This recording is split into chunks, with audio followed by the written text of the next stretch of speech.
अस्सलाम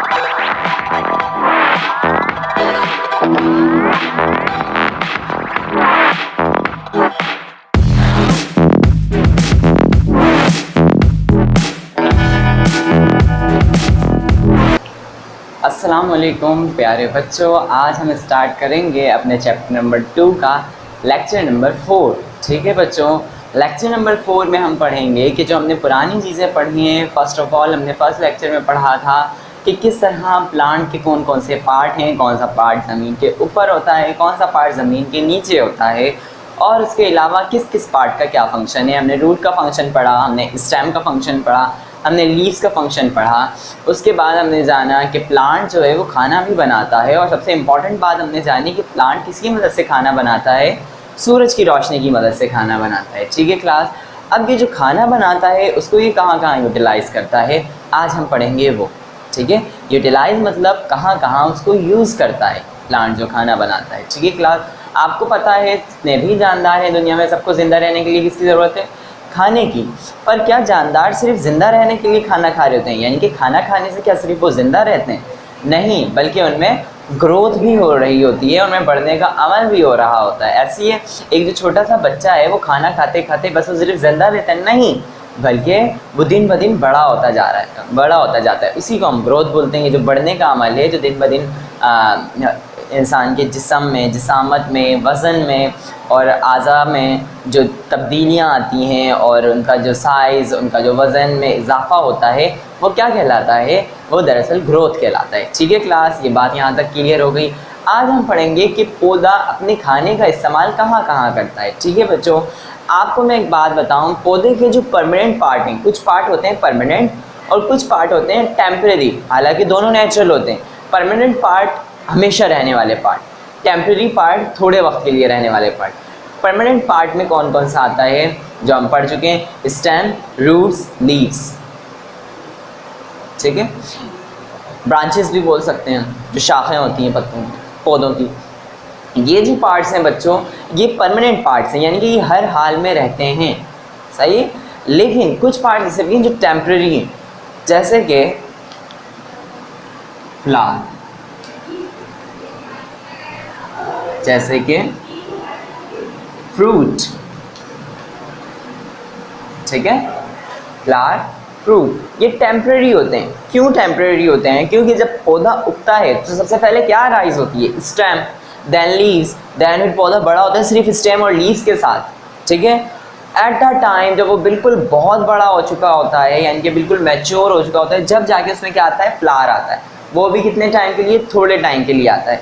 2 से 4 दिन एक फ्लावर रह जाएगा ज़्यादा से ज़्यादा, 5वें दिन, 6ठे दिन, 7वें दिन, एक हफ्ते बाद वो ख़त्म होने लगेगा। ख़त्म होने से मुराद मुरझाने लगेगा या टूट जाएगा।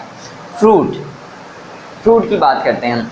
फ्रूट जो है बच्चों फ्लावर से बनता है। किस तरह बनता है ये अभी आपको बताना इतना ज़रूरी नहीं है, क्योंकि अभी आपकी छोटी क्लास है। हम आपको सिर्फ ये बताते हैं कि फ्रूट जो है वो फ्लावर से बनता है। सबसे पहले बात करते हैं फ्लावर की। अच्छा बच्चों, फ्लावर में क्या होता है? सबसे पहले तो उसके पेटल्स होते हैं। ठीक है, क्या फ्लावर हर पौधे में होता है? ज़रूरी नहीं है कि फ्लावर हर पौधे में हो। ठीक है, फ्लावर किसी किसी पौधे में होता है, हर पौधे में फ्लावर नहीं होता। जिस तरह पीपल का पौधा है, क्या उसमें किसी ने फ्लावर देखा है? नहीं देखा। बात समझ में आ रही है? और उसके अलावा एप्पल का जो प्लांट होता है उसमें फ्लावर होता है, रोज़ में फ्लावर होता है।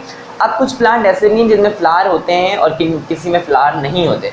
कुछ प्लांट ऐसे हैं जिनमें फ्रूट्स होते हैं लेकिन किसी में फ्रूट्स नहीं होते। जैसे कि रोज़ है, क्या उसमें फ्रूट्स होते हैं? नहीं होते। हालांकि मैं आपको बताऊं, जिन प्लांट्स में फ्लावर उगेंगे उन प्लांट्स में फ्रूट का उगना ज़रूरी है। किसी भी प्लांट में फ्रूट खुद ब खुद आ जाना ज़रूरी नहीं है। अब इधर खुद ब खुद आ जाना मुमकिन नहीं है, सॉरी ज़रूरी नहीं, मुमकिन नहीं है अगर खुद ब खुद फ्रूट आ रहा है। अब मैंने आपको बताया कि पीपल के पौधे में फूल नहीं होते, तो ये बात मेरी इधर गलत साबित होती है। क्यों? क्योंकि पीपल के पौधे में से छोटे छोटे बर्ड्स की तरह अंदर बारीक बारीक उसके साथ बीज के साथ एक फ्रूट होता है जो कि गिरता है। बारिश के मौसम में वो बहुत तेज़ी से गिरता है, गिरने की वजह से गिरता है, तो यानी कि फ्रूट्स उग रहे हैं, यानी कि उसमें फ्लावर भी मौजूद हैं। ज़रूरी नहीं है बड़े हों, छोटे होंगे लेकिन फ्लावर होंगे। बात समझ में आ रही है? क्यों?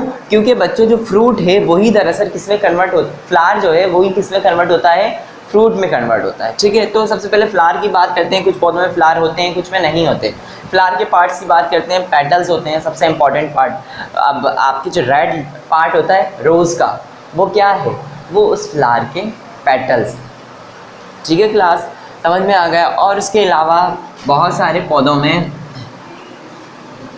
सेंट होती है, बहुत सारों में सेंट नहीं होती, यानी कि कुछ पौधे जो हैं वो खुशबूदार होते हैं, कुछ फूल, और कुछ फूल खुशबूदार नहीं होते। जिस तरह जैस्मीन का जो फूल है उसमें से खुशबू आ रही होती है, जबकि आप सदाबहार का फूल देखते हो उसमें खुशबू नहीं होती। ऐसी है। उसके अलावा जितने भी फ्लावर हैं सारे ही नाजुक होते हैं। ठीक है, आप जितने भी फ्लावर देखते हो सारे ही बहुत नाजुक होते हैं, चाहे वो सनफ्लावर हो, चाहे वो कॉलीफ्लावर हो, सॉरी कॉलीफ्लावर फ्लावर नहीं है, कॉलीफ्लावर जो है वो ईटेबल वेजिटेबल है, बंद फूल गोभी को कहते हैं कॉलीफ्लावर। सनफ्लावर हो या लिली हो, चाहे वाटर लिली हो या लूटस हो, सब की जो पंखड़ियाँ यानी पेटल्स होते हैं वो बहुत नाजुक होते हैं। आज समझ में आती है क्लास। अब बात करते हैं फ्रूट की, कि जी फ्रूट कहाँ से आता है। बच्चों देखो, अभी आपको ये बताना ज़रूरी नहीं है कि फ्लावर जो है वो फ्रूट में कैसे तब्दील होता है। अभी आप इतना याद रखो कि फ्रूट जो है वो फ्लावर के बिना नहीं बन सकता। ठीक है, फ्लावर से क्या बनता है, फ्रूट बनता है। फ्लावर से क्या बनता है, फ्रूट बनता है। बात समझ में आ रही है। और फ्रूट के अंदर क्या मौजूद होता है, सीड मौजूद होता है।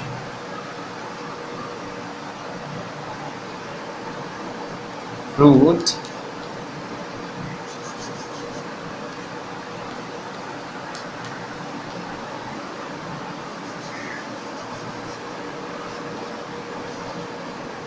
सॉरी फ्लावर के ज़रिए बनता है। फ्रूट के अंदर क्या होता है, फ्रूट में सीड यानी बीज मौजूद होता है। ठीक है क्लास, फ्लावर समझ में आ गया, फ्रूट समझ में आ गया। अब ज़रा फ्लावर के कुछ नाम लिख लेते हैं, आप भी सारे नोट करें और बताएं कौन कौन से नाम हो सकते हैं। रोज़ हो गया, सनफ्लावर हो गया,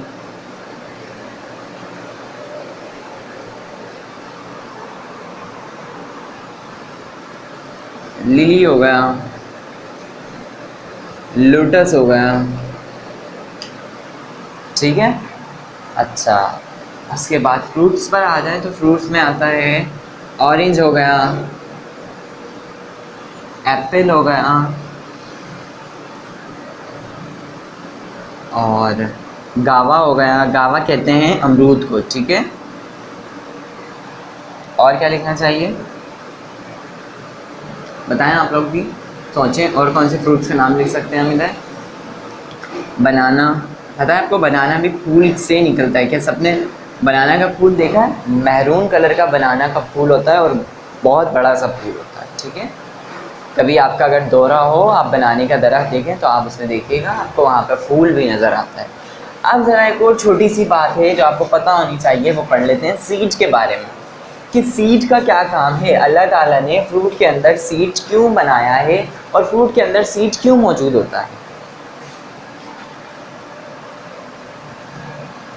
बच्चों आपको पता है फ्लावर से क्या बन रहा है, फ्रूट, पर फ्लावर से, फ्रूट से भी पहले क्या बन रहा होता है पता है, सीड बन रहा होता है। यानी कि अगर हम एक फ्रूट की बात करें तो उसमें हम देखें कि कौन सा पार्ट सबसे पहले बना है, तो बच्चों सबसे पहले उसका सीड वाला पार्ट बना है, और उसके बाद उस सीड वाले पार्ट के ऊपर कवरिंग आती गई है किसकी, फ्रूट की। इसका मतलब ये है कि सीड पहले बनता है, फ्रूट बाद में बनता है। बात समझ में आ रही है? यानी कि अल्लाह ताला नए पौधे का जो दारोमदार है, सीड से नया पौधा उगता है, ऐसे ही बीज के ज़रिए नया पौधा उगता है, सीड से नया प्लांट उगता है। अच्छा, अब मैं क्या बता रहा था कि अल्लाह ताला का जो निज़ाम है पौधों की नस्ल को कायम दायम रखने का, वो क्या है, बीज के ज़रिए, कि बीज से नया पौधा उग जाएगा उसी तरह का। ऐसी एक क्लास।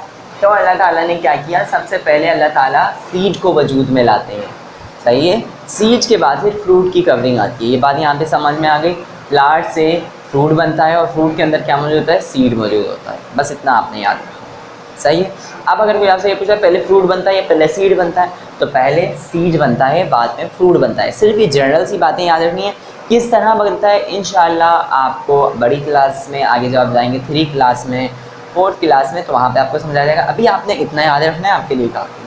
सीड से नया प्लांट बनता है, ठीक है, नया प्लांट उगता है। और पता है सीड्स के अंदर नए प्लांट के लिए खाना भी महफूज होता है, सही है। बस ये पॉइंट आप वैसे ही याद रखें तो काफ़ी है, ठीक है क्लास। बात समझ में आ गई। हम एक छोटा सा बीज डालते हैं और वो बीज फिर जर्मिनेट करना शुरू करता है, यानी कि बढ़ना शुरू करता है। उसमें से पहले रूट्स अराइज होते हैं। रूट्स पता है रूट्स क्या है। फिर शूट अराइज होता है। शूट पता है क्या है। शूट का कौन सा पार्ट सबसे पहले अराइज होता है सीड में से, स्टेम वाला पार्ट सबसे पहले अराइज होता है। फिर ये जो सीड है ये उसमें चिपका ही रहता है, यानी कि ये सारे मुख्तलिफ प्रोसेस से गुजर कर एक पूरा बड़ा प्लांट बनता है। तो असल में जो एक प्लांट वजूद में आता है किसके ज़रिए आता है, सीड के ज़रिए आता है, ठीक है क्लास। यहाँ तक क्लियर हो गया। अब चलते हैं अपने क्लास वर्क की तरफ।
आंसर सारे बच्चे खुद लिखेंगे।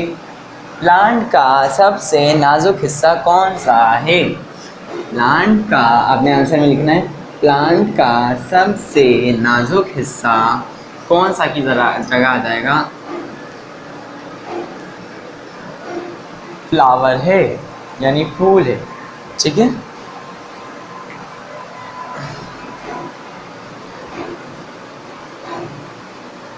फ्रूट किससे बनता है, फ्रूट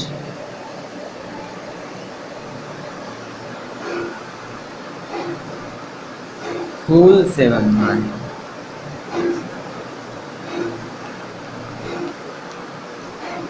ठीक है क्लास। ये कुछ जनरल और नॉलेजेबल बातें हैं, जो बातें आपको एक प्लांट के बारे में पता होनी चाहिए, ठीक है। ज़रूरी नहीं है कि ये बातें बहुत जो है वो एडवांस बातें नहीं, ये नॉर्मल सी बातें।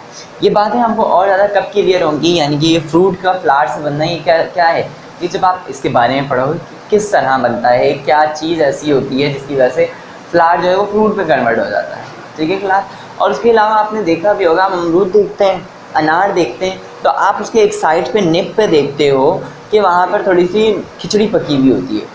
या हम पाइनएप्पल भी देखते हैं तो उसके भी एंड वाला, पाइनएप्पल नहीं सॉरी एप्पल जो होता है उसके एंड वाला जो पॉइंट होता है वहाँ पर कुछ जो है मौजूद होता है थोड़ा।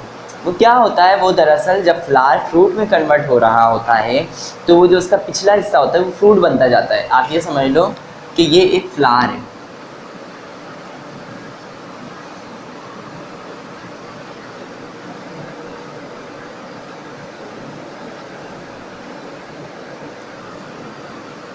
ये एक फ्लावर है, ठीक है। जब ये फ्रूट में कन्वर्ट होना शुरू होगा तो क्या होगा, सॉरी कुछ ज़्यादा कॉम्प्लिकेटेड फ्लावर होगा।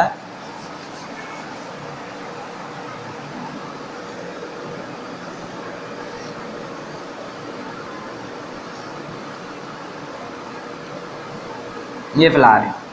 जब ये फ्रूट में तब्दील होना शुरू होता है तो क्या होता है इसका जो ये वाला पॉइंट है ना बच्चों, ये फूलता जाता है। किस तरह फूलता है?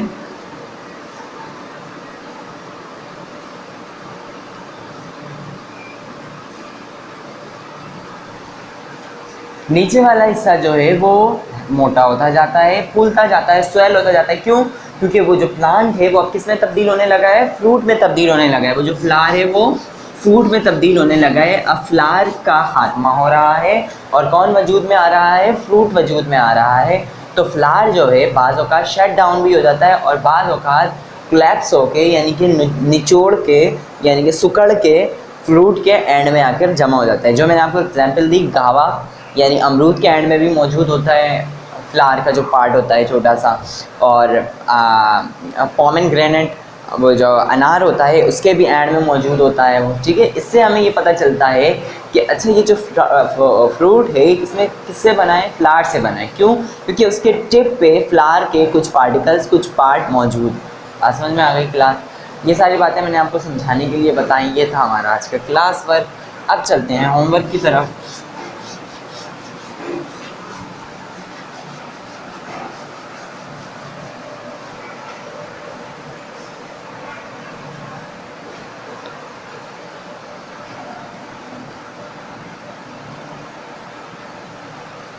होमवर्क में क्या आएगा बच्चों? होमवर्क में आएगा आपके पास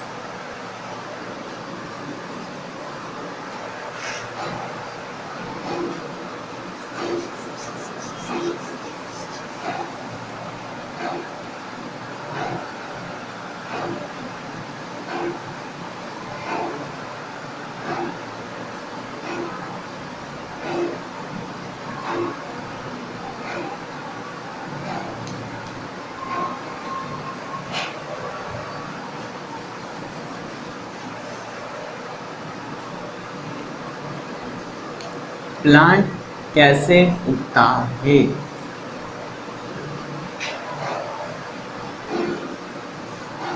ठीक है, आपके पास क्वेश्चन है प्लांट कैसे उगता है। जवाब में आप क्या लिखोगे? प्लांट डैश के ज़रिए उगता है। प्लांट का कौन सा पार्ट है जो प्लांट को बनाता है? फ्लावर से फ्रूट बनता है। फ्रूट के अंदर क्या मौजूद होता है? बिल्कुल, सीड। ठीक है, सीड से क्या बनता है? एक प्लांट बनता है। इस तरह बनता है। एक सीड छोटा सा होता है, उसकी कवरिंग हटती है, फिर रूट्स निकलते हैं, फिर शूट निकलते हैं, फिर शूट बड़े होते जाते हैं और फिर वो एक बड़े पौधे में कन्वर्ट हो जाते हैं। बात समझ में आ रही? इस तरह एक पूरा प्लांट जो है बच्चों वजूद में आता है। ठीक है, क्लास क्लियर हो गई ये बात? इंशाल्लाह अगले लेक्चर में न्यू चैप्टर स्टार्ट करेंगे और एक्टिविटीज़ का भी मुताला करेंगे। जब तक के लिए अल्लाह हाफ़िज़।